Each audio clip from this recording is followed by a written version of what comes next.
ఆడిస్తున్నటువంటి ఒక పావులాగా ఆంధ్రప్రదేశ్లో హిందూ క్రిస్టియన్ల మధ్య ఘర్షణను సృష్టించడం ద్వారాగా ఒక మతపరమైనటువంటి రాజకీయ అంశాలకు తెరలేపాలి అనేటువంటి అంశానికి ఆయన ఉపయోగపడుతున్నాడు అనేటువంటి స్పష్టంగా అర్థమవుతున్నటువంటి అంశం. అందుకని ఆయన ఒక్కటి తిడితే మరి ఆయన చేస్తున్న మాట్లాడేటువంటి మాటలను మనం తప్పు పెట్టినప్పుడు ఖచ్చితంగా క్రిస్టియన్ల పేరుతో, క్రిస్టియన్ల పరిరక్షణ పేరుతో ఏలూరులో జరిగినటువంటి సభలో జడా శ్రవణ్ కుమారు ఇతర నాయకులు మాట్లాడినటువంటి మాటలు అవి కూడా అభ్యంతరకరమైనటువంటి మాటలు ఉన్నాయి. మీరు క్రిస్టియన్లకు సంబంధించినటువంటి వాళ్ళ భద్రతకు సంబంధించినటువంటి సమస్యలు ఉంటే, వాళ్ళ రిజర్వేషన్లకు సంబంధించి చట్టపరమైనటువంటి న్యాయపరమైన రాజ్యాంగపరమైనటువంటి ఇబ్బందులు ఉంటే మాట్లాడొచ్చు, ప్రభుత్వాలను అడగొచ్చు, ప్రభుత్వాలతో పోట్లాడొచ్చు. అంతే తప్ప ఇప్పుడు వ్యక్తిగతంగా రఘురామకృష్ణరాజు మీద విమర్శలు చేయటము అంటే ఆయన కూడా విమర్శలు చేస్తాడు, రఘురామకృష్ణరాజు విమర్శలు చేస్తాడు, వీళ్ళు కూడా విమర్శలు చేయాలని కోరుకుంటాడు. మరి వీళ్ళేం విమర్శలు చేశారు? వీళ్ళు చేసిందే రఘురామకృష్ణరాజు కోస్తే ఊర్లు 4 ఊర్లకు సరిపోడని, రఘురామకృష్ణరాజు నాలిక కోసి పవన్ కళ్యాణ్కి పంపిస్తామని, ఇవన్నీ అదుపు తప్పి చేసినటువంటి వ్యాఖ్యలు జడా శ్రవణ్ కుమార్.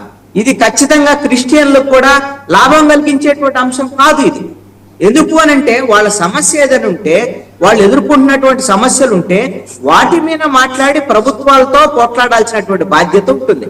అంతే తప్ప రఘురామకృష్ణరాజు లక్ష్యంగా చేసుకున్న అతమైన వ్యక్తిగతమైన విమర్శలు చేసి, ఇప్పుడు జడా శ్రవణ్ కుమార్ ఒక న్యాయవాది, మాజీ జడ్జి, అలాంటి వ్యక్తి ఈ విధంగా నిన్ను 4 కోస్తాను, నువ్వు కోస్తే 4 ఊర్లకు సరిపో ఇలాంటి మాటలన్నీ, ఇది ఒక పరిధి దాంట్లో చట్ట వ్యతిరేకమైనటువంటి చర్యలు, ఇది ఒక రకమైనటువంటి నిన్ను హత్య చేస్తామనేటువంటి విధంగా బెదిరించేటువంటి వ్యాఖ్యలు లాంటి ఇవి చట్టపరమైనటువంటి ఖచ్చితంగా చర్యలు తీసుకోవాల్సినటువంటి అవసరం ఉంది అనేటువంటిది రఘురామకృష్ణరాజు వాదన తీసుకొస్తున్నారు.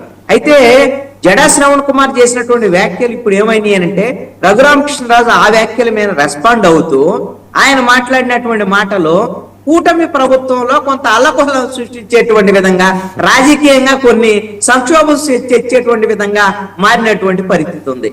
ఎందుకు అనంటే, నేను హోంమంత్రి పవన్ కళ్యాణ్ అయితే ఫిర్యాదు చేస్తాను అని అంటాం. నువ్వు అంటే ఉన్నటువంటి హోంమంత్రిని అంగీకరించడం లేదని, ఉన్నటువంటి హోంమంత్రిని మార్చాలని, పవన్ కళ్యాణ్ ముఖ్యమంత్రిని చేయాలని, లేక పవన్ కళ్యాణ్ ముఖ్యమంత్రి అయితే ఆంధ్రప్రదేశ్ లో శాంతి భద్రతలు ఉంటాయని, ఇలాంటివన్నీ మాట్లాడాడు. వాస్తవంగా అయితే హోంమంత్రి ఆ అనిత దగ్గర లా అండ్ ఆర్డర్ లేదు, ఆ లా అండ్ ఆర్డర్ ముఖ్యమంత్రి దగ్గర ఉంది. మరి అదుపులో లేదు, ఈ పరిస్థితులన్నీ లేవంటే మరి ముఖ్యమంత్రిని కూడా ఏమైనా మార్చాలని అనుకుంటున్నాడా ఏమన్నా రఘురామకృష్ణరాజు? ఇవన్నీ కూడా ఆయన ప్రభుత్వంలో ఉండి, తెలుగుదేశం పార్టీ ఎమ్మెల్యేగా ఉండి ఇవన్నీ మాట్లాడటం అనేటువంటిది కొంత కూటమి ప్రభుత్వంలో ప్రెస్ కాన్ఫరెన్స్ లో వాసుదేవన్ గారు, ఆ ప్రెస్ కాన్ఫరెన్స్ లో నాని అనే ఒక జర్నలిస్టు ఒక ప్రశ్న అడిగాడు రఘురామకృష్ణరాజు.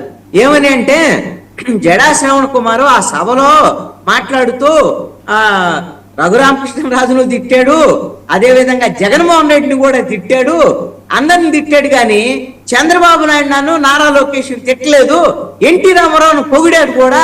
మరి ఇదేంది, దీని వెనక వ్యూహం ఏమైనా ఉందా అంటే, ఏమైనా తెలుగుదేశం పార్టీ ఏమైనా కుమ్మక్కై జడా శ్రవణ్ కుమార్ తో తిట్టిస్తుందా అని ఒక జర్నలిస్ట్ అడిగాడు. జర్నలిస్ట్ అడిగితే దానికి ఏం చెప్పాలి?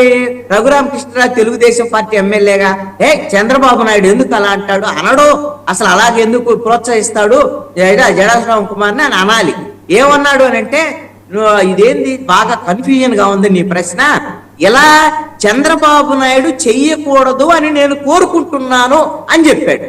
అంటే ఇలా చంద్రబాబు నాయుడు చెయ్యడం అని అనలా, చెయ్యలేదు అనలా, చెయ్యకూడదని కోరుకుంటున్నాను అని అన్నాడు. అంటే అనుమానం ఏదో ఉంది అనేటువంటిది బహిరంగంగా ప్రెస్ మీట్ లో చెప్పినటువంటి పరిస్థితి ఉంది.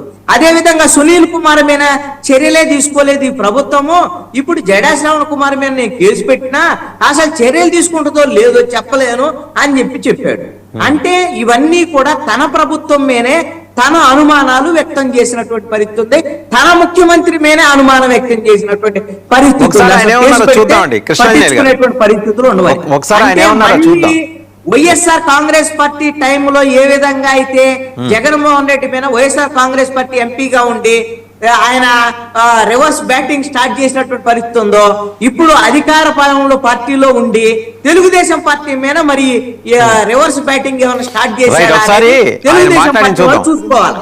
కృష్ణారెడ్డి గారు ఒకసారి రఘురామ్ గారు ఏం మాట్లాడారో చూద్దాం, తర్వాత జడా శ్రావణ్ మాట్లాడుతూ కూడా చూద్దాం. నేను హోమ్ మినిస్టర్ కానందువల్ల ఈ క్రిమినల్స్ ఎలా ఎవరెస్ట్ వచ్చినట్టు వాళ్ళు ఉన్నారు అని, అటువంటి క్రిమినల్ లేడు. బరి తెగించి బజార్లమ్మట తిరుగుతూ, మరి ఆడికి పర్మిషన్ ఎవరు ఇచ్చారో, ఇలాగా బరి తెగించి మాట్లాడే వాళ్ళకి ఎవరు ఎందుకు ప్రోత్సహిస్తున్నారో తెలియదు. మరి బరి తెగించి మాట్లాడి ఎలా చేశారు క్రిమినల్ లాగా. సో ఇటువంటి క్రిమినల్స్ ఆట కట్టిస్తాను అని, హోమ్ మినిస్టర్ అయితే ఆట కట్టిస్తానని పవన్ కళ్యాణ్ గారు అన్నారు. సో పవన్ కళ్యాణ్ గారు మాట్లాడారు అంటే ఆయన ఊరికేనే మాట్లాడరు, ఎందుకంటే కూటమిలో ఒక ప్రముఖ నాయకుడు ఆయన. మరొక కూటమిలో తెలుగుదేశం పార్టీ తర్వాత ఎక్కువ స్థానాలున్న పార్టీ నాయకుడిగా ప్రజల్లో